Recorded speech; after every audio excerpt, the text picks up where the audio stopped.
দুপুর 12টায় আল্লাহ তাআলারই একটি খাস নাম 7 বার আপনি পড়বেন, পড়ে আল্লাহ তাআলার কাছে দোয়া করবেন। আপনার যত প্রয়োজন আছে, যত মনের আশা আকাঙ্ক্ষা আছে, আল্লাহ সকল কিছু কবুল করে নেবেন। যখন দুপুর 12টা বেজে যায় দোয়া কবুলের সময়, তখন আপনি সকল কাজগুলো তখন বন্ধ করে একটু যায় নামাজ বিছিয়ে পবিত্র হয়ে ঘরের একটা কোণায় কিংবা আশপাশে যদি মসজিদ থাকে মসজিদে চলে যান, ক্যাবলামুখী হয়ে বসে পড়েন।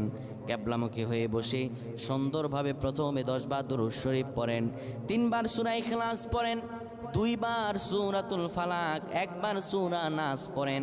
এরপরে আপনি আল্লাহ তাআলার এই খাস নামটা ধরে পড়েন, আর রহমান আর রহমান আর রহমান 7 বার পরে এরপরে আবার দুরূদ পরে দোয়া করেন। আল্লাহ তাআলার কাছে চাইতে দেরি হবে, কিন্তু আমার রব আল্লাহ আপনার দোয়া কবুল করতে দেরি করবে।